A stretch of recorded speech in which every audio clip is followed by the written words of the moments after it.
Hey everybody, Edo here, and for this week's League video, we have a backer requested topic, which is how do you incorporate diversity into your games? And I thought it was a really interesting topic. It's something that, as a publisher and designer, I've grappled with over the years.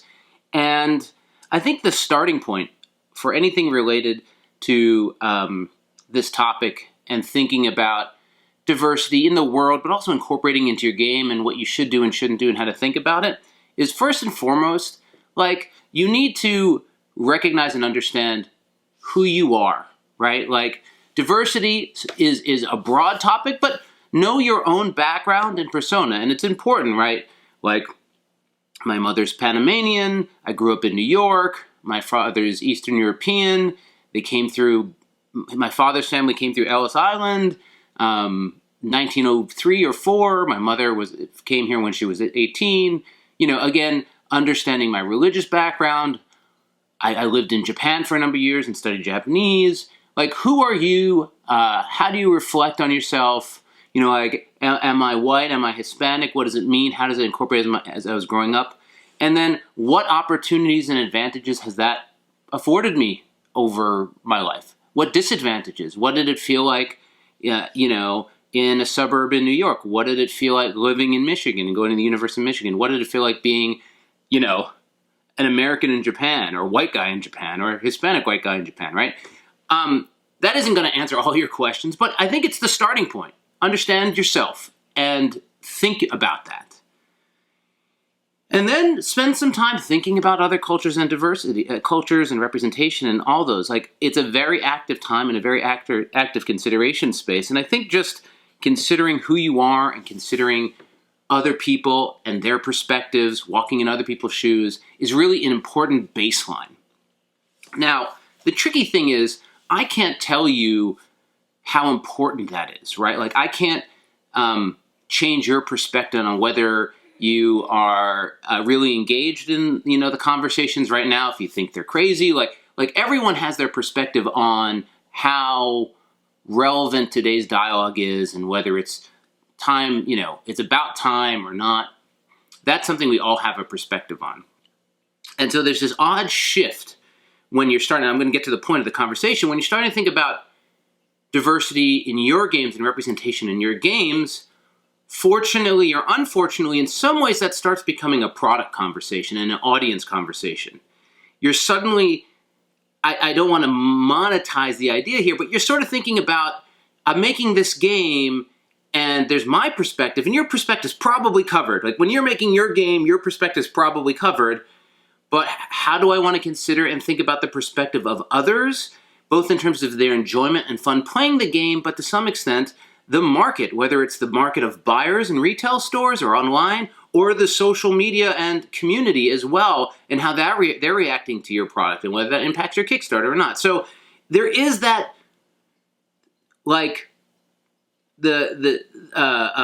sort of selfish, product-centric, what does diversity mean to your game in the market, as well as what does diversity mean to you? And you sort of have to think about both. So I want to explain my process and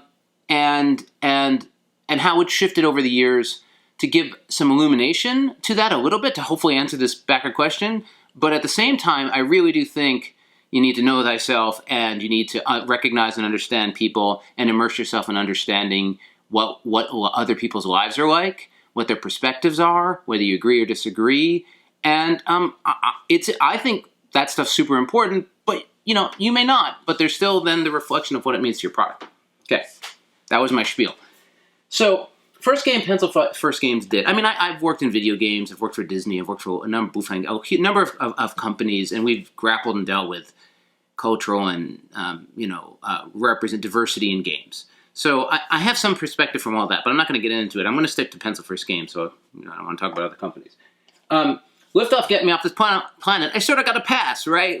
It's a bunch of alien meeples, they're super cute, you're getting off a planet that's exploding, it's all fictional, it's not, I didn't have to have this conversation because everything's, cartoony and totally, iconic and whimsical, and it just doesn't hit any sort of cultural representation or diversity or anything, right? or sexual representation or anything. So like Liftoff was sort of covered in that regard, and so it didn't really come up. And to some degree, if you as a designer or a publisher, this whole conversation makes you uncomfortable, you might consider doing an abstract game or a cartoony game or something that just sidesteps it. There's nothing wrong with that. There's nothing wrong with saying, you know what? I just want to make a fun game that isn't really treading into life. It's just for fun.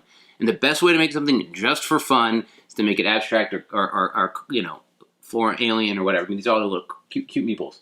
So, after Liftoff, I then did Gem-Packed Cards. And so Gem-Packed Cards had the same advantage, right? Gem-Packed Cards was, it's cute Jaminos. They're different colors. And so didn't really have that didn't come up at all. So that was cool. The first shift where I had to think about sort of representation in pencil first games was with The Siblings Trouble. So The Siblings Trouble is a card-driven adventure game where you're playing as one of 4 siblings.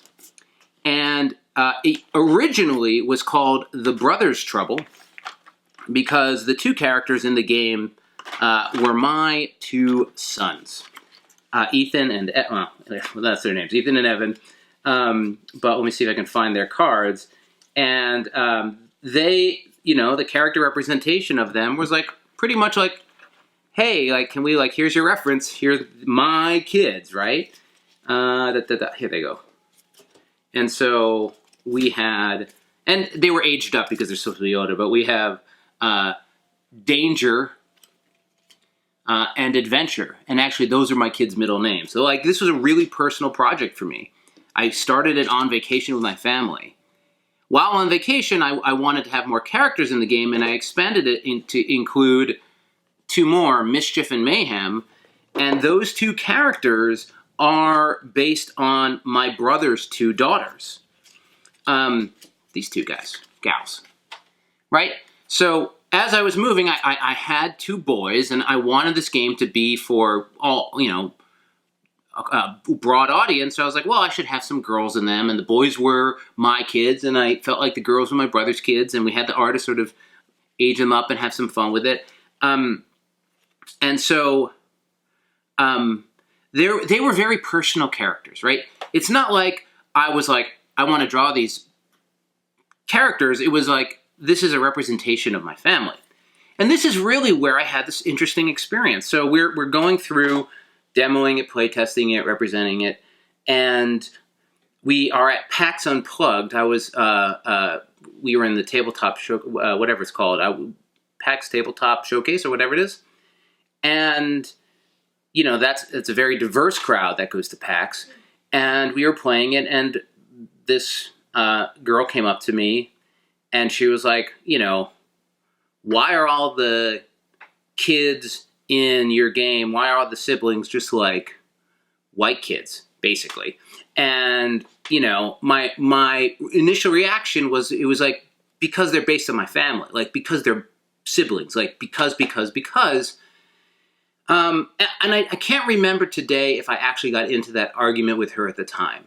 I think, because, I'm a little bit more weathered on it, I was sort of like, oh, good point, thank you for your feedback, that kind of thing. But I sat and I thought about it afterwards, and I reflected upon the idea that I want anyone to be able to enjoy this game. And this game of, it's like storytelling in the Goonies is about sort of being able to represent yourself it's a storytelling game where you're one of the characters. And at some point, you might, whether you're a girl or a boy, if none of the characters available sort of resonate with you, you're not going to really be able to engage it. And I thought about it, and then the other part of my head is like, but those are the people, those are the characters. How do I do it? And so what I ended up doing was we created 4 additional characters. They're different versions of the same character. So there's now a male Mayhem, a a male mischief, and then a female danger, and a female adventure. And in here, representing more races and cultures. And I added it in. It doesn't take away from the characters that were there. I didn't want to make a whole bunch of new characters and new villains. I didn't want to rebalance the whole game to have 8 characters. But it just allowed for a much more inclusive range of characters. Not 100% inclusive, but a more diverse set of characters. Now you could play as 4 girls or 4 boys, so it was like advantageous in that way. And it felt like the right decision, and I was really happy to do it. Like it took a game that had a little bit of a restricted narrative space. It kept what was important to me into the game, but it allowed for more people to enjoy and feel that they were in the game. How many more copies I sold, I don't know. But at the same time, it really was a situation where this, once I got over that knee-jerk reaction of like, well, that's not what they're supposed to be, or that's not my story. My story is this story. You write your own story. Like all those sort of like visceral reactions, it was like, no, this person wants to play this game. She's telling me, and this is one conversation with one person. Maybe that was the only person. Maybe that was more. But she's telling me, like, this is a fun I want. But because of how it's built today, I can't enjoy it. She didn't call me an evil person. But it was very much this idea of, if you could help out a little, I would be able to enjoy this. And I wanted her to be able to enjoy it, and the people like her. And the people who weren't like her but didn't bring it up, all this stuff. So that was really the first instance where I came across and dealt with it on a Pencil First Games product and had to solve it, and felt like it landed at a good place. It's come up a few other times. So after the siblings' trouble, we had Heroes and Tricks. Heroes and Tricks is... Oh, this one isn't open. Okay, I'll add some images to when I present this. But Heroes and Tricks is set in Gametopia, or where it is, and it has a wide cast of characters, all of which have like all sorts of gamey, like dice, card representation on their art. Dustin Faust did an incredible job. Like these are some of the coolest, amazing characters who are like tabletop related out there. Period. Like it's super stellar art. But when we were coming around it, this was just upfront, partly because of the experience with the siblings' trouble, but also because this was a wide range of characters that, were all over. We just wanted to have a big, diverse set of characters. And now, pulling, just speaking about how you do it as a designer and publisher, for better or worse, a little bit of that is like, here's a spreadsheet of all the characters, and like, let's get a nice distribution of male and female, and like, let's think about different races that we want to include in here. Like it's a little bit spreadsheety, right? Like which is like this opposite way. Like on one hand, you want this idea of including diversity, but then like it turns into a checklist. And I feel like every time it does, that feels wrong. Like that feels like you're just checking boxes off. But really, you're just trying to say, in one version, you have 1 billion characters and every character's unique, but actually we can only do 16. So within those 16, how can we cover off different, and it's not just, it's body types. Like in that game, there's really a wide range of different looks and feels for the bodies and the characters, and what bigger and smaller and taller and shorter, and how can we think about, this group and that group and pulling it together. And so it sort of becomes a matrix. And I think it's like the kind of thing you don't want to say because it's processing something that is about inclusiveness, which just feels weird. That's like an emotional thing turning into a mechanical thing, but it's also board game design, which is mechanical. And so I think inherently you end up saying, how do I think about this and sort of make sure I hit the different beats that I want to hit. And anyway, and so we did, and Heroes Welcome. I think the characters came out great. Some of them are non-human, like some of them are there's a dragon, whatever. But like for the ones that were human, and just really happy with how they came out. So that was Heroes and Tricks. You know, and after Heroes and Tricks, I want to bring up Sunset Over Water. Oh, I passed Herbaceous. Herbaceous is another example of an abstract game where we have like dill, saffron, you know, tarragon, bay leaves. Like, you know, I think we covered a lot of the herb kingdom or whatever. But even in that, I mean, just so you know, like, saffron's a stretch because it's got a flower, but like the saffron you typically do is more of a spice. So like, you know, like there was some reaction to the herb spice conversation in Herbaceous, right? But then there was Sunset Over Water. So Sunset Over Water, 99% of Sunset Over Water is just pretty. Oh, I picked up the Korean one. Hold on. Is pretty landscapes, right? Like.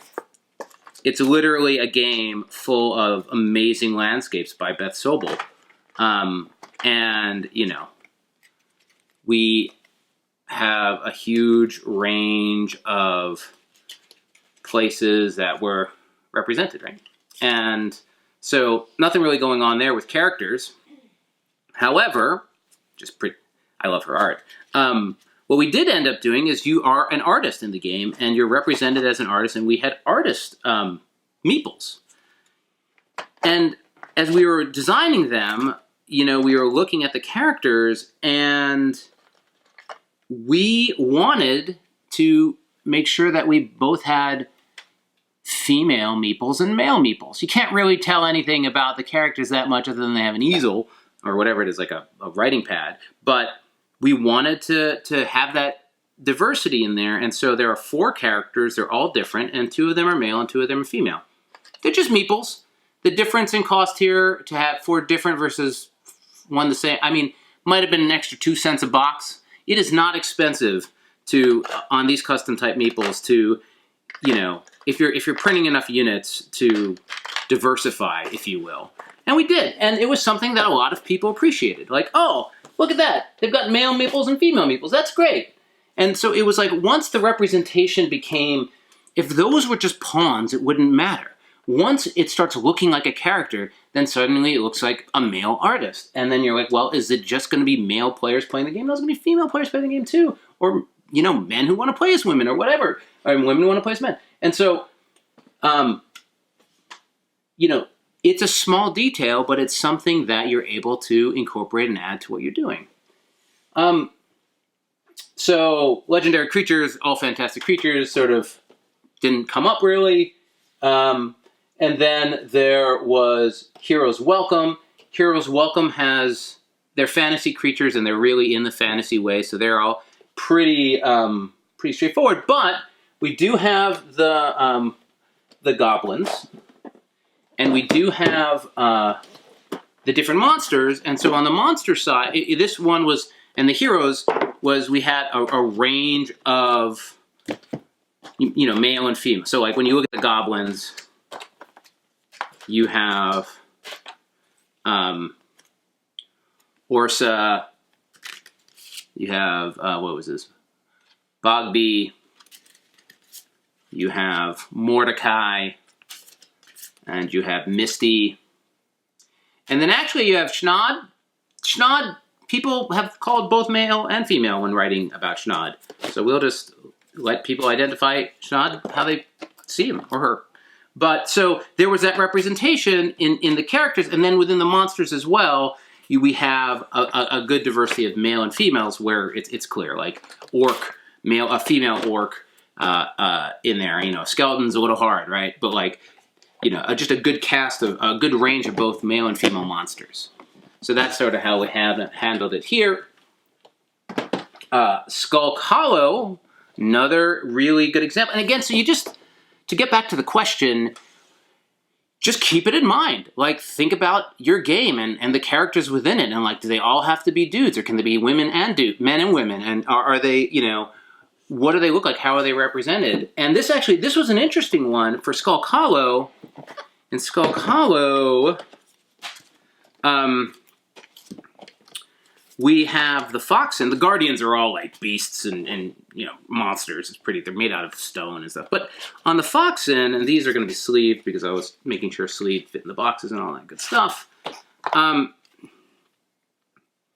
We had the royal family, the king, the queen, the princess, and the prince. So we wanted to have coverage there, but we also wanted to have it in all the warrior cards. And one of the interesting things that ended up happening is we were trying not to just make like this overt female, like over the top, like lipstick and voluptuous, like just focusing on these warrior Foxen. So you have the archer.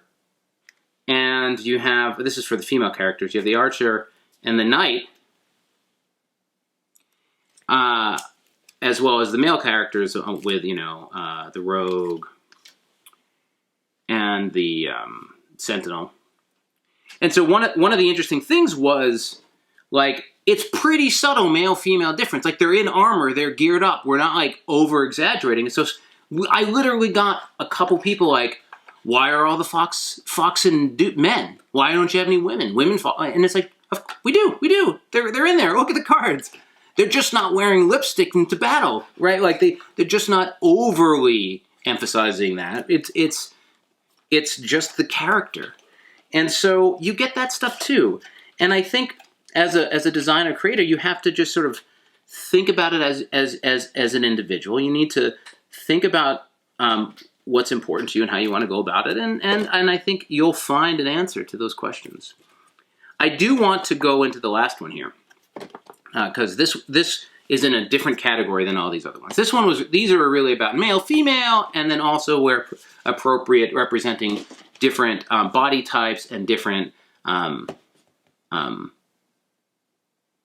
ethnicities, races, and, in terms of none of these games really, again, I mentioned the character that some people identify differently, but, I have not gone much into sexual orientation in any of the games in a representative way, or androgyny. Like, those are things that I haven't really delved into so much. But let's talk about the 100 Tori for a second, because this was a totally different situation and a totally different effort. So this is the 100 Tori. It's actually going to be live on Kickstarter soon, so it's not been released. And the 100 Tori is set in Edo period Japan, and has a huge range of Japanese characters, and I mean, it was about Japan. And so what's interesting here is this was a game that was abstractly pitched to me by Scott Caputo. He had some designs in motion, but then was thinking about some travels he had in Japan and moved it into the sort of the Tori and Japanese garden aesthetic. He was pitching it to me, and I lived in Japan and actually was a Japanese major in Japanese language, cultures, and studies majors in Japan. At the University of Michigan, but I also then lived in Japan and studied more abroad. I thought it was great, and we started working on it together and building it out. And then we brought Vincent Dutre in, who's an incredible artist, this guy, who also living in Korea.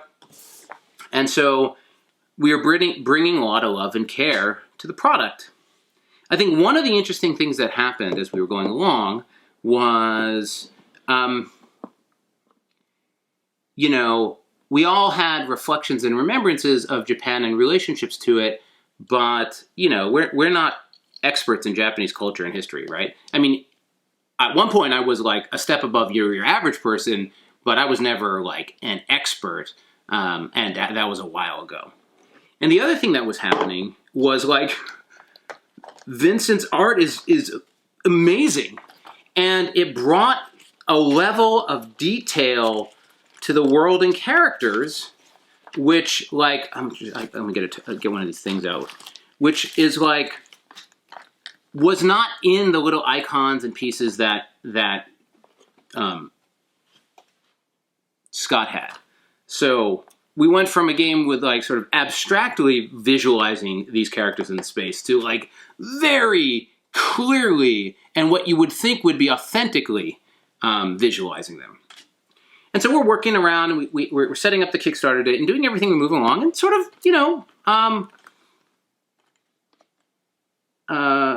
not diving deep into it, deep enough into it.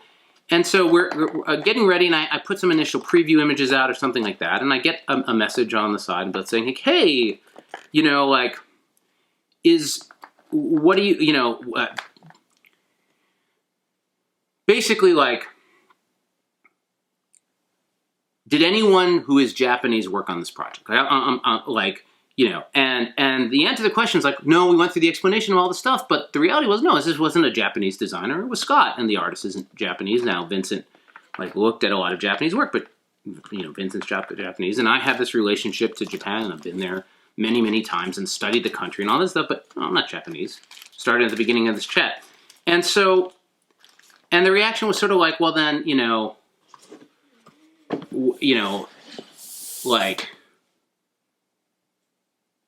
who are you guys to make this game? And just sort of thinking about that relationship between knowing and loving and having a deep relationship with a country, but not being from that country, I think is an interesting component. And that was something that we thought about and started discussing. And in the process of thinking about it, one of the things that became clear was, I was like, we did not really do enough in-depth research here to be comfortable. We thought about it, we did our research, we looked things up, but did we really, are we sure that we got it right? And I wasn't sure we got it right. And I was personally reflecting the importance. There's a lot of drama around this stuff, but I was personally reflecting the importance of being accurate because I care so much about this country and this world and this game, and it was very personal to me and the team as well. And so what we ended up doing was I was like, you know what? I'm going to look for some people in Japan to get involved. I'm going to look for some other people who experts in Japan, and I talked to the team and said, hey, we're going to put a pause. We postponed the Kickstarter, which would turn into about 5 or 6 months, and so we postponed it, and I went looking. And so I connected with other people in Japan, but couldn't really find the right person who had the expertise. And then I ended up, I live in California, and went to Stanford and connected with, because I was in all these Japanese programs, and talked to I don't know if he was the dean, but the head of the head of the Asian Studies department at Stanford, and connected me with a specialist, or somebody who was a what do they call it? Postgraduate doctorate in Japan or something. And she reviewed everything. And she reviewed everything with me, Nancy, and said, hey, you have some issues here, you have some issues here. I don't know if that's right. But you know what?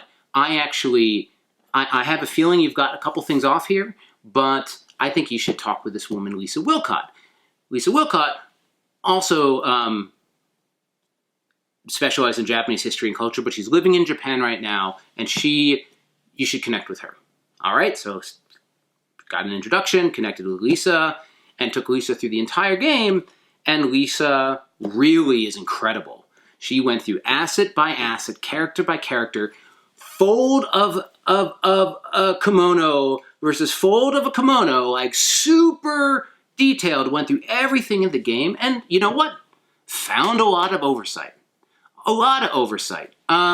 Little things, like you have a basin that you wash your hands in the gardens, and we had the the ladle on the ground, and it was like, oh, you'd never have the ladle on the ground. You'd have it on the actual basin, and so like, big details and small details. And so she did this very rigorous review, and it was a huge team commitment because I was looking for the ladle. They're in the small tokens, but this huge team commitment because Vincent, we're signing up. I mean, there's work that was, the game mechanics are the game mechanics, but a lot of it comes through the visual representation.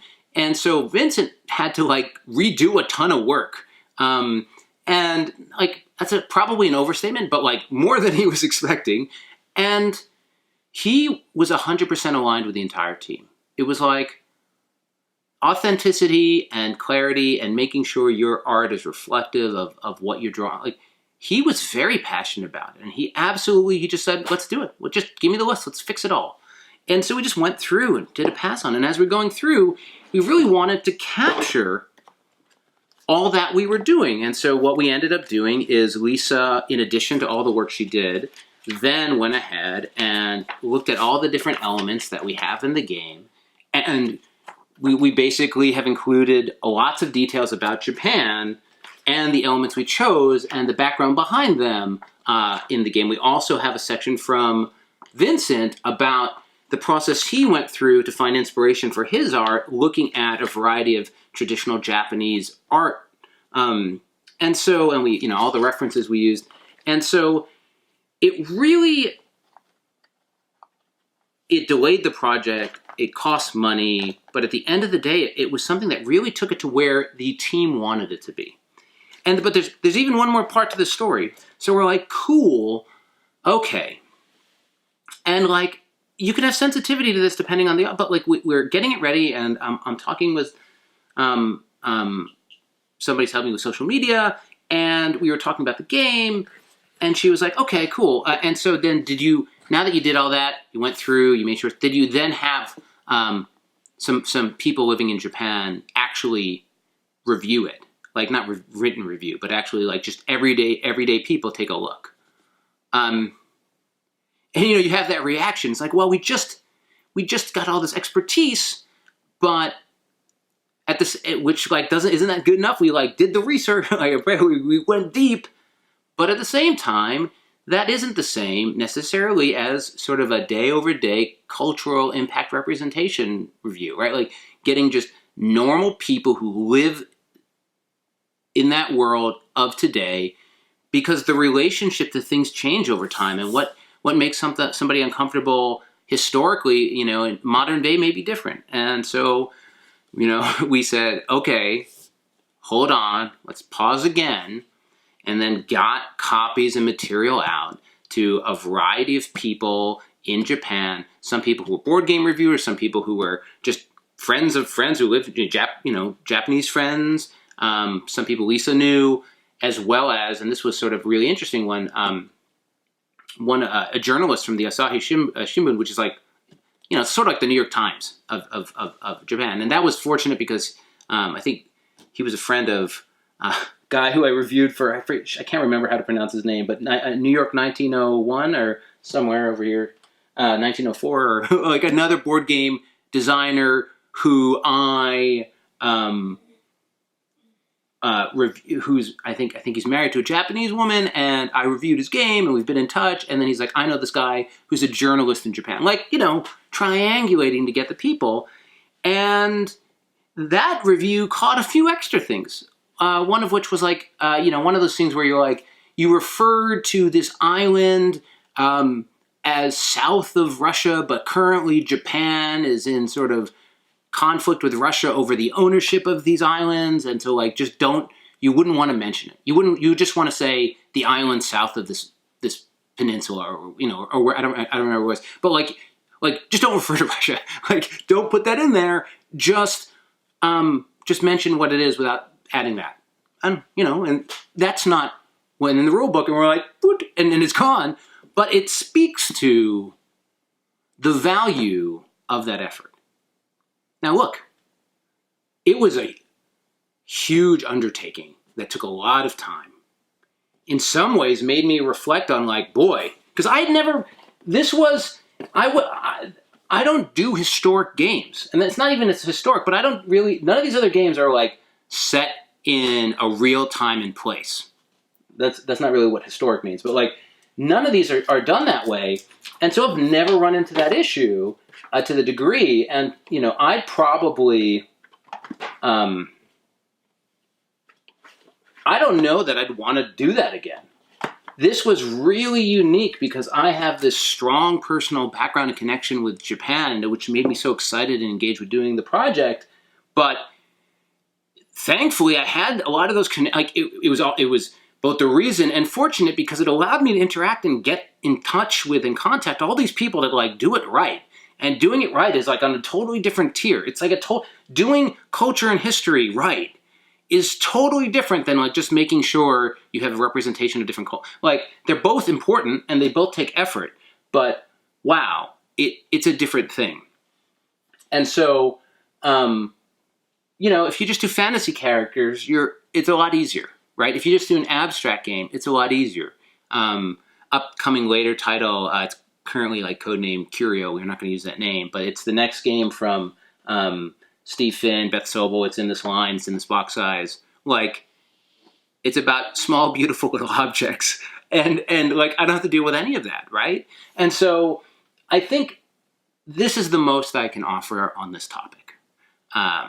This was about how you think about yourself, how you think about the world, finding peace with that, and getting perspective, and then just what we went through as a company dealing with all these things. And I wouldn't shy. I mean, like, and it's become important to me. It's an important thing to reflect upon and incorporate and think about in your games.